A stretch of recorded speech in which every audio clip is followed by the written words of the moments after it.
ಅವತ್ತಿರ್ತಿ ಬರುವಾರಲ್ಲ ಮಾತಾಡ್ತಾರೆ.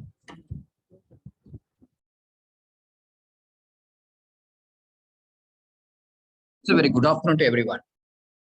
Before I go into the micro teaching, the first question that I want to ask is what is the need for micro teaching training?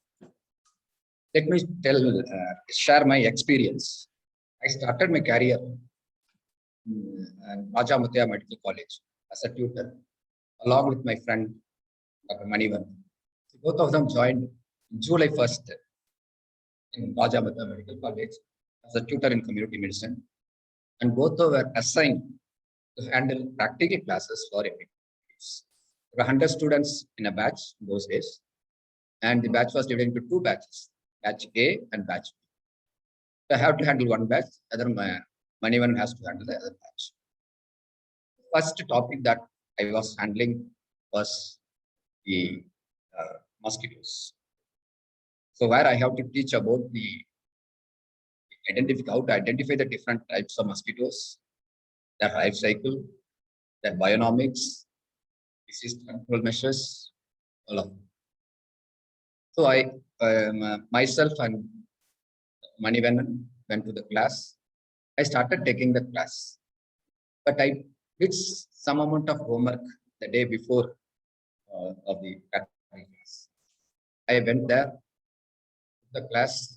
I told all the points that has to be covered under this. After I finished my class, when I saw my watch, it was only 30 minutes was gone. But the practical class is 2 hours.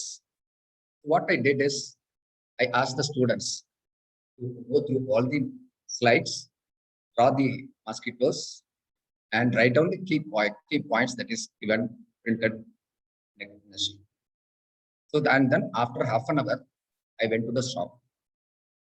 To my surprise, the other faculty that my friend Manivaran was sitting in the shop.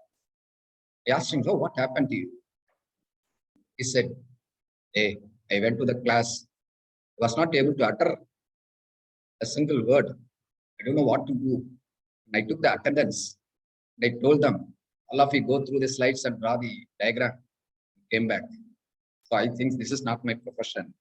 And he gave a resignation and went to Mauritius, I think. So this is why this happens actually, because medical teachers as well as I think so, I don't know that there's asking this, most of them do not receive special training in pedagogic technique.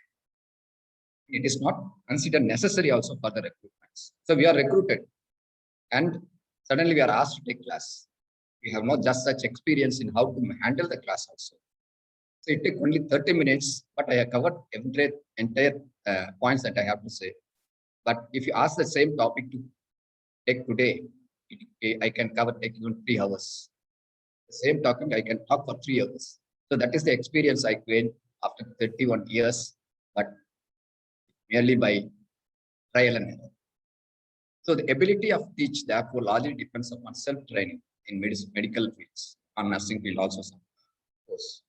So self-training. And after that, I started attending the class of the HOD was Satya Patakar from Orissa. I observed his class actually. That made me to stick on to community medicine. And still now I am in community medicine. I thought that I'm something special from Manivan. And many of them were transferred, but I was held up in community medicine. So we learn by observing others and by trial and errors. Of course, the other teachers, if they give a feedback also on teaching, and we don't have an opportunity to reteach, to correct ourselves and reteach ourselves. So these are the things or the bottlenecks that we have especially in medical field. And Dr. Mamta, I think so, he was the head of the Department of Education in Annamalai University. He used to say, a teacher is to teach each he or her. You can know how we can expand this teacher. Teacher is to teach each he or her. And in addition to that, he also said a teacher should have a skill. If not, he or she will kill the student's attention. So the student's attention is more important. As I said, their attention will be only for 15 to 20 minutes. You have to have the attention for 1 hour. And how if you don't have a skill, you will kill their attention by making them kill. That was the words uttered by the Mamta, who was HOD of Education Department at Annamala University. And they took a class on the training class, the induction training class when I joined Annamala University. So today's learning objective of this session is, at the end of the session, the participants will be able to define what is micro teaching, describe the process of micro teaching, list out the teaching skills that can be practiced through micro teaching, and enumerate some of the advantages of micro teaching, training teachers. Let us see, and of course, this concept of micro teaching was first promulgated or introduced by Dr. Allen and his group in 1963 in America, and just started spreading in other areas also, other countries also. Let us come to what is micro teaching. It is a teaching a small unit of content.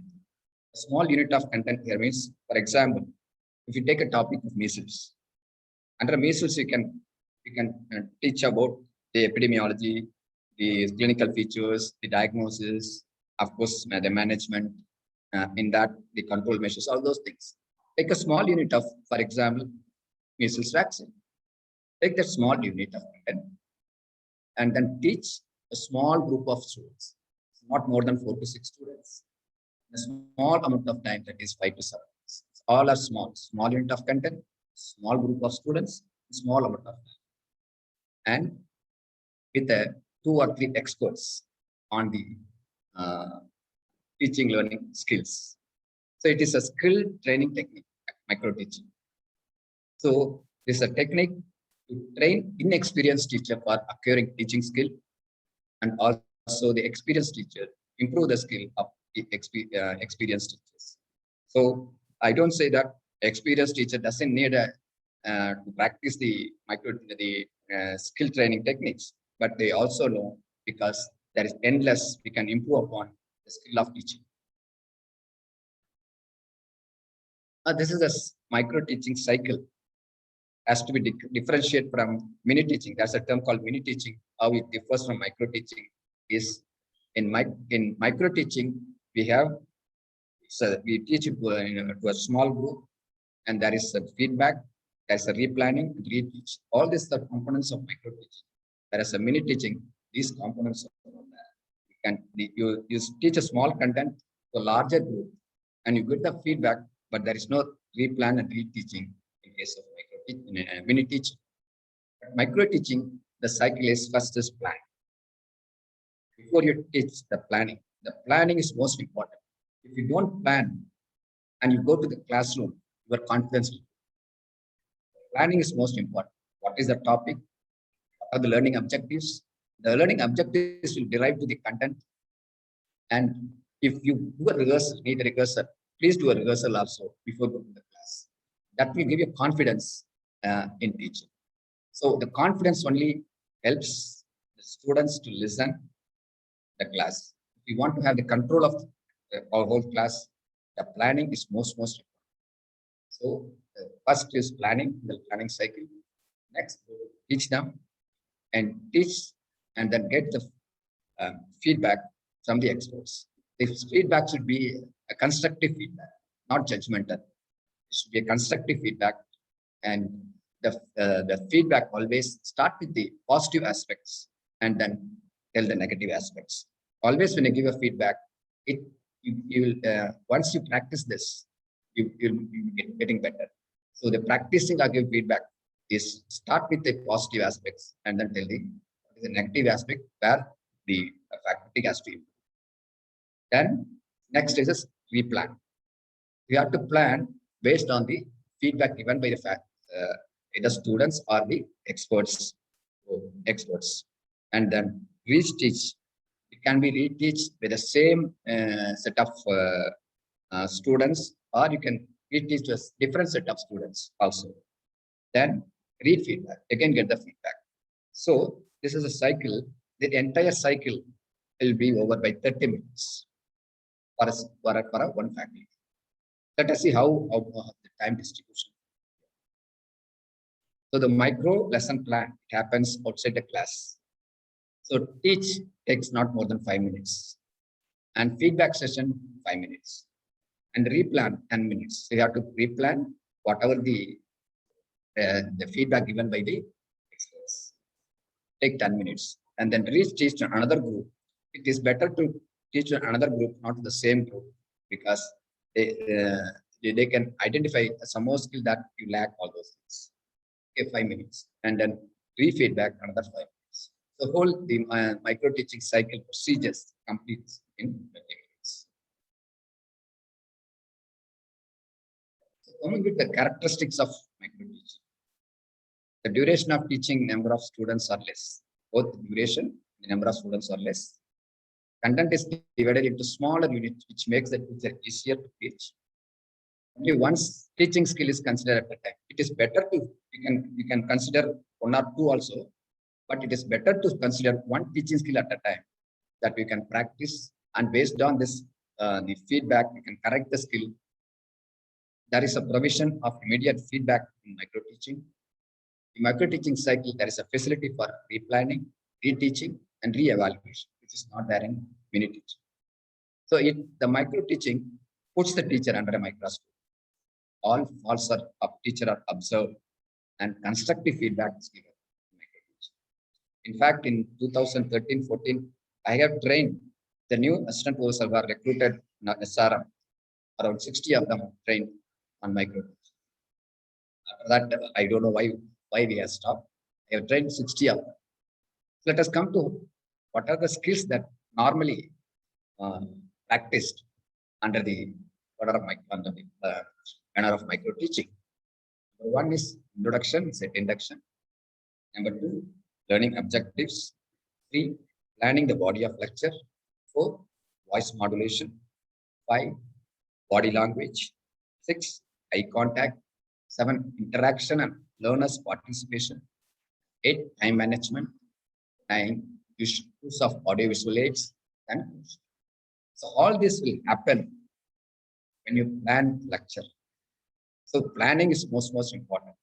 Let us see each of the skills one by one, how each skills are more important in teaching, learning aspect. Set induction. Set induction, nothing but introduction. The process of gaining the students' attention at the beginning of the class. So when you begin the class, the students' mind may be wandering. So some of them may be thinking about the movie that they have seen yesterday. Some of them may be thinking about what the mother or his father has told him.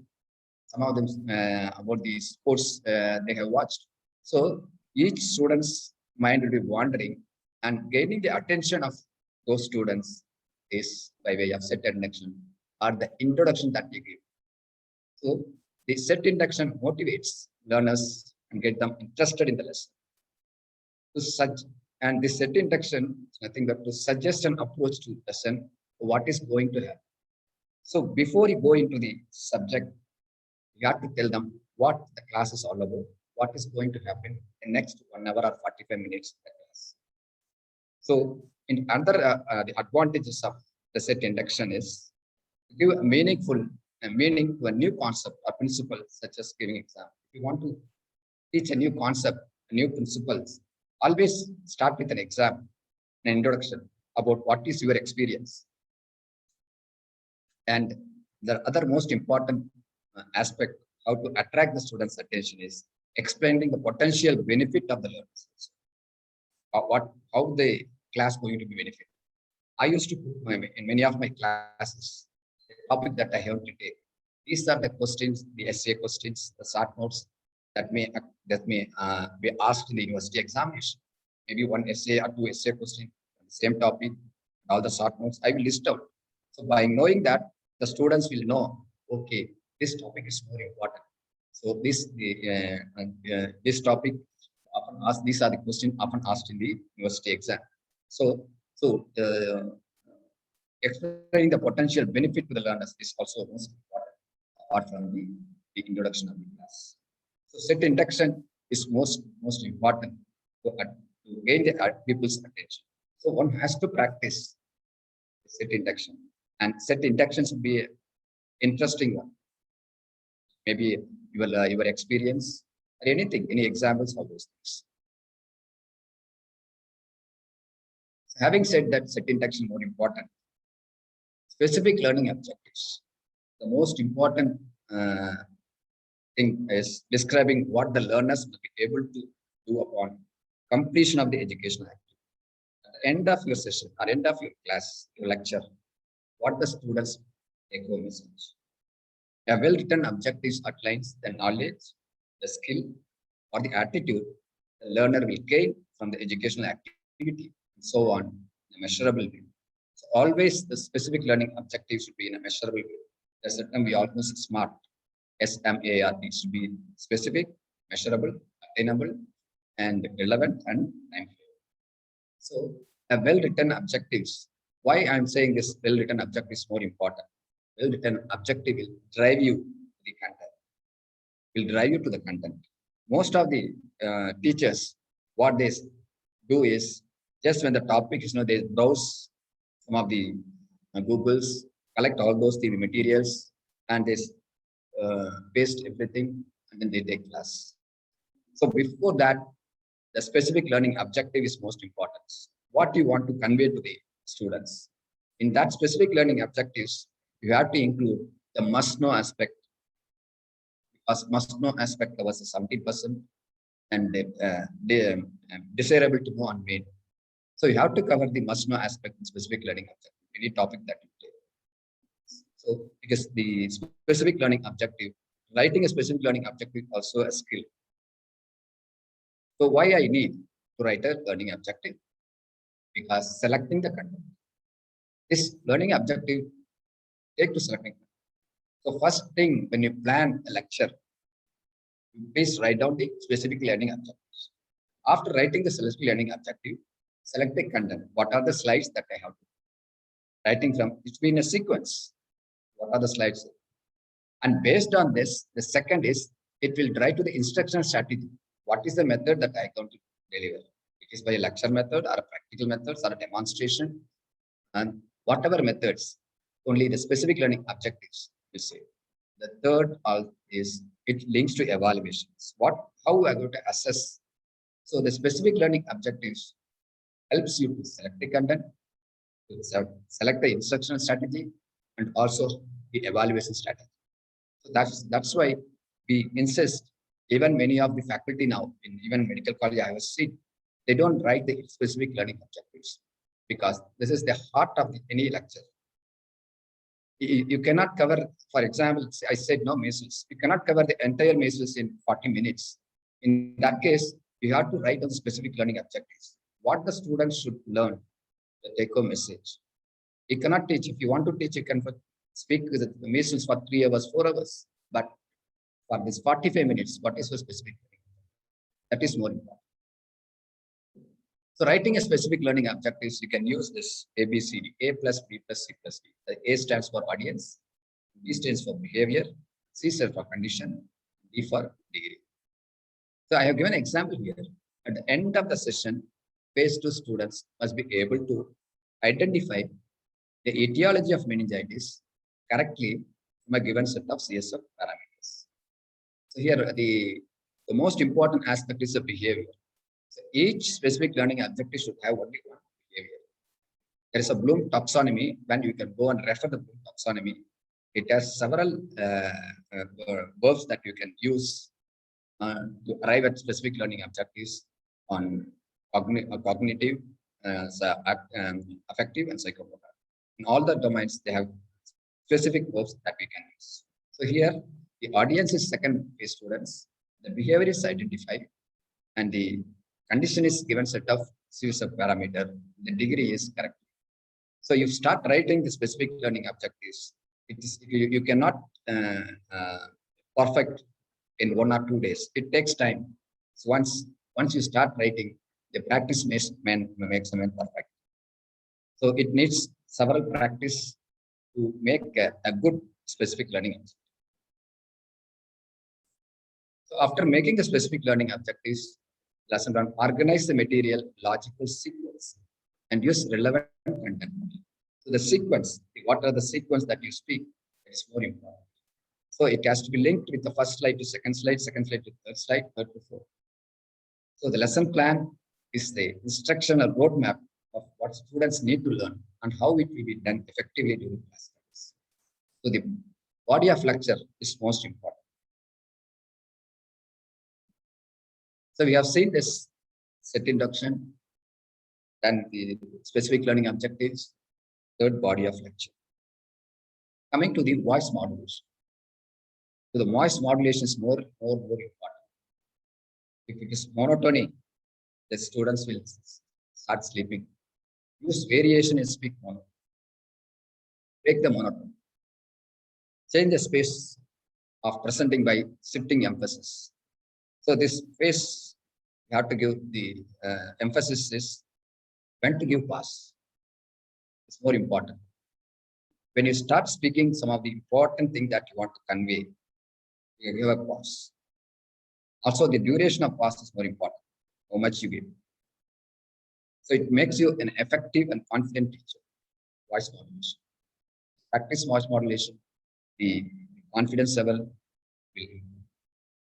It evokes a great deal respect and affinity from the students also, this voice modulation. Success of teaching depends upon how you project your voice while teaching. That is more important. So your voice is more feeble, than no, they don't listen. Your voice is more monotonous, than they don't listen. That's why the voice modulation, be loud and clear, but need not shout it. So be loud and clear. Practice variations. And tempo, there is also tempo. Tempo means the speed at which you speak. I have seen many of the faculties, they short, just like those jet airways. Tuck, tuck, tuck, tuck, tuck, blah, blah, blah, blah, blah.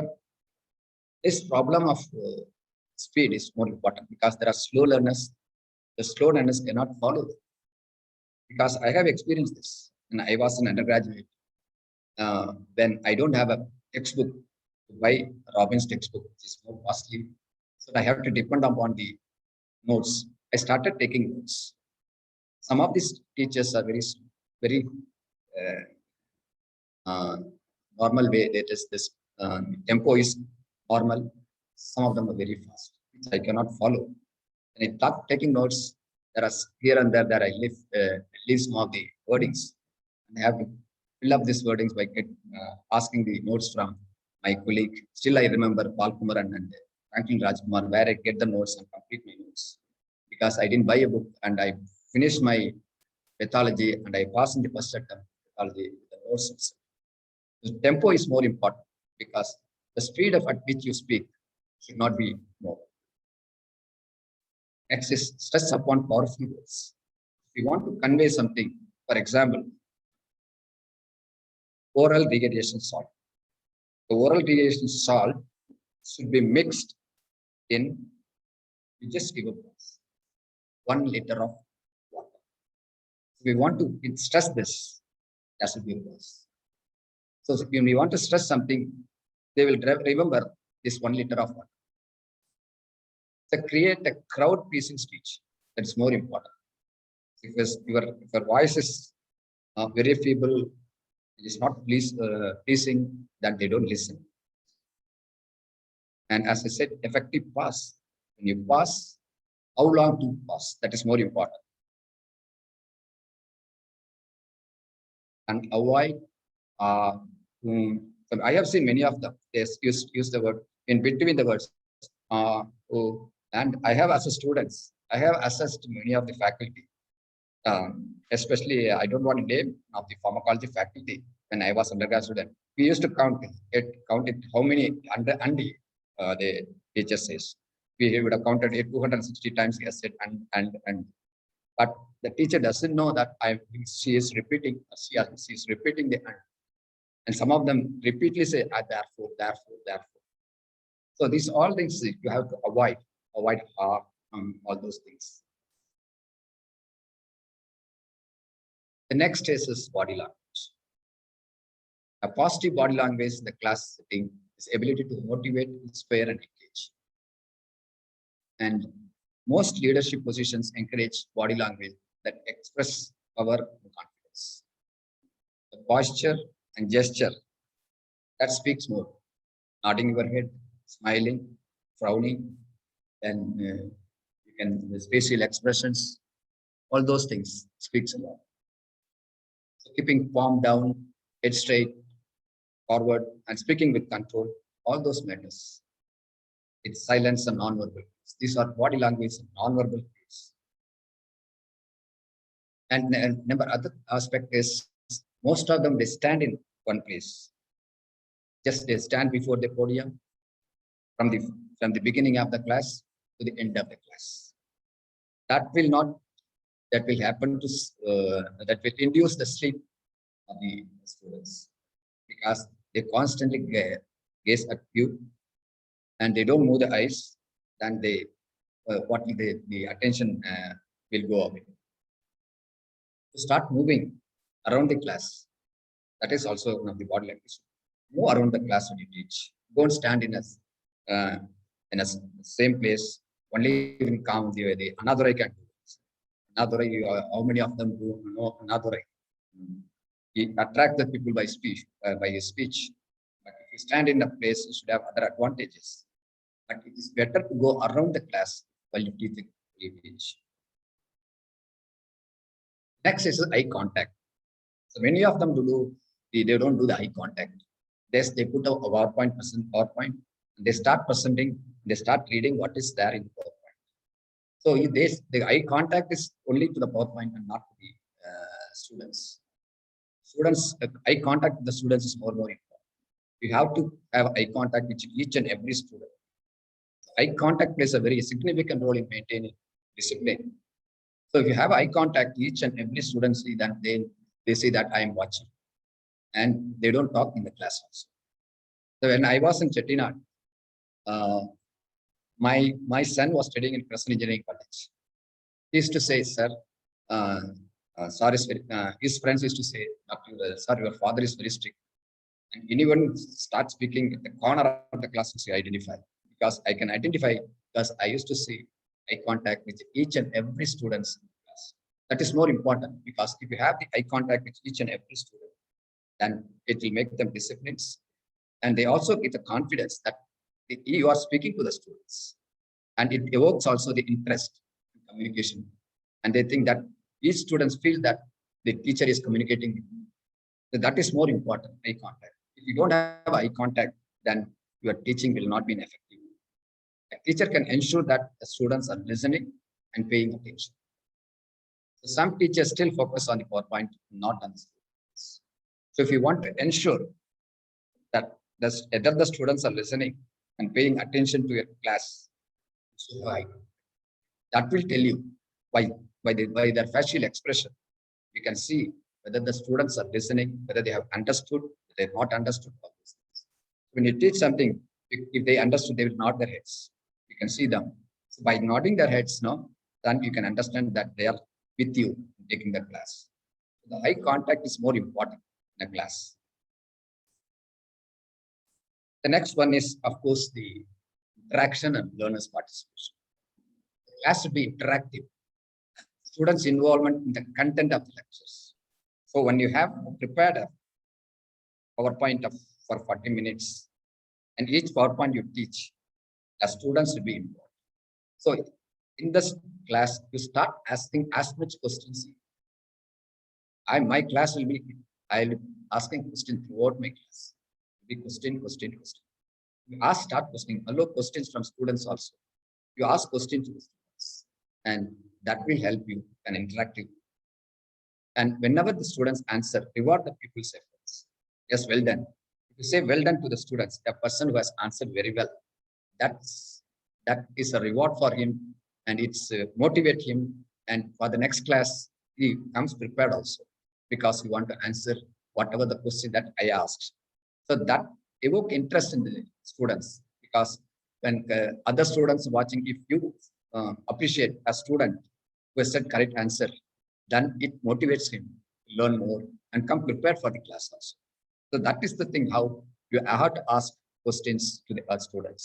Your interaction should be ask questions from first to the end, from the class to the end of the class, and recognizing and responding to people's difficulties. So when you, that's why I say eye contact. Some of them they don't understand. In that case, you can ask whether you have understood what I say. If you don't understand, you have to explain again. And this interaction encourage participation in this class. That's why the class should be an interaction. But today's class, I have definitely the drawback of the online learning. It's not interactive. I'm sorry. I would have made an interactive. It's not possible for interactive lecture because I have not trained in this. What is it called? Chat box, all those things. Because it's very difficult. It is very difficult to train a old dog. We have become old dogs, but training a new trick is very, very difficult. Next is time management. So now, even now, I find it difficult to manage the time. I have prepared 30 slides. I think that I can spend time for 2 minutes on each slide, but I could not make the time. After completing only 20 slides, when I see the watch, it is 1 hour over. So the time management is more important. For time management, people have to reverse. You have to go through the slides, each and every slide, how much it takes. So time management is more important. You have prepared a lot, but you are not able to deliver all the content. That means you have not planned very well. The time management within the given stipulated times of 40 minutes, you have to give whatever the take-home message that you have to tell to the students. The use of audio-visual aids. Use of proper audio-visual aids. I have seen in a professor of radiology, say HOD. Those days there was no PowerPoint presentations. It's only overhead projectors. He has written just Xerox copied from the textbook, and he has projected this, and you are not able to read. Not able to read. So you should use because the font size of each letter has to be visible. The minimum font size should be 18, unless if it is less than 18, the classroom does not be visible to the students. What is the font size? What is the color? What is the background color that has to be used? What is the optimum audiovisual aids that can be used? All those has to be thought in the planning itself. So proper use of audiovisual aids and use audiovisual aids effectively. It is not proper use means it will be used effectively. The last one that you need to come when you want to close is closure and summary. Bring out the relevance. The summarization bring out the relevance of what has been learned in connection with the past learning and its application of but I used to say the summarization should be a sequence. We have to summarize then and there. I would have started with what is micro teaching. Then I also what is the micro teaching cycle. Then each one by what is set induction. So in between, I have to say summarize. So at this stage, you have learned what is micro teaching, the micro teaching cycle, and set induction. Next, we will follow what is the learning management, what is specific learning objectives. So, and at each step when I go through, I have to summarize, and the final summarization happens at the close of the class. The summarization helps the students find out most important points and ignore the irrelevant information. So we have not told them many informations. But summarization should help the students. What is the take-home message? What he has to teach or learn in further reading from the books, textbooks. What are the relevant informations? So that is more important. So when you summarize, it tells only the take-home message the student has. What is the advantages of micro teaching? Helps sharpening and developing specific teaching skills and eliminating error. Helps in understanding the behavior importance in the classroom teaching. Behavior, I say, is the voice modulation, body language, eye contact. So all those things increases the confidence of the learners teachers. confidence, once you start practicing. It's a vehicle of continuous training for both beginners and for seniors. Provides expert supervision and constructive feedback. So you can practice, you can implement this micro teaching training in nursing also. In that, in one session, you can ask around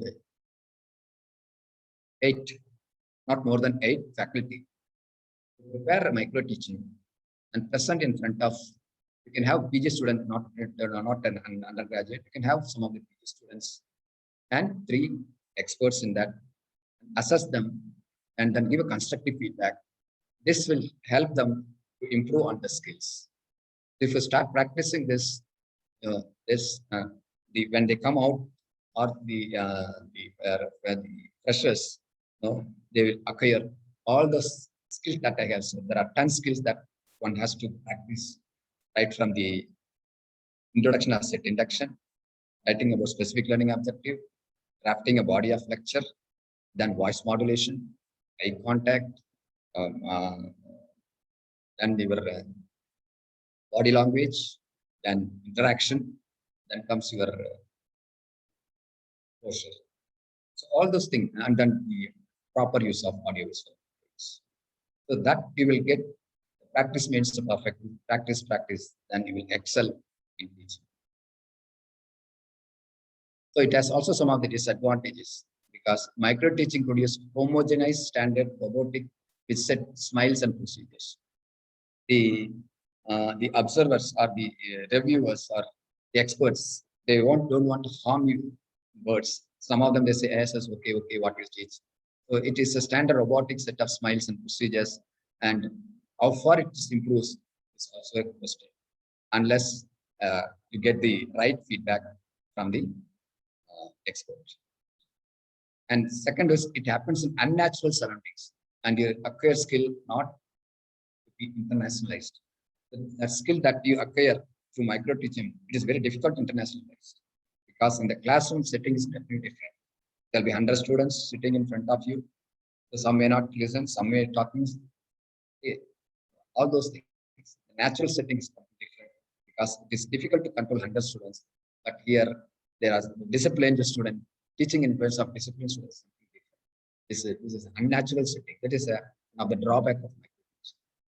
So there is motivation of teachers to improve himself, and also observers develop an ability to give good feedback.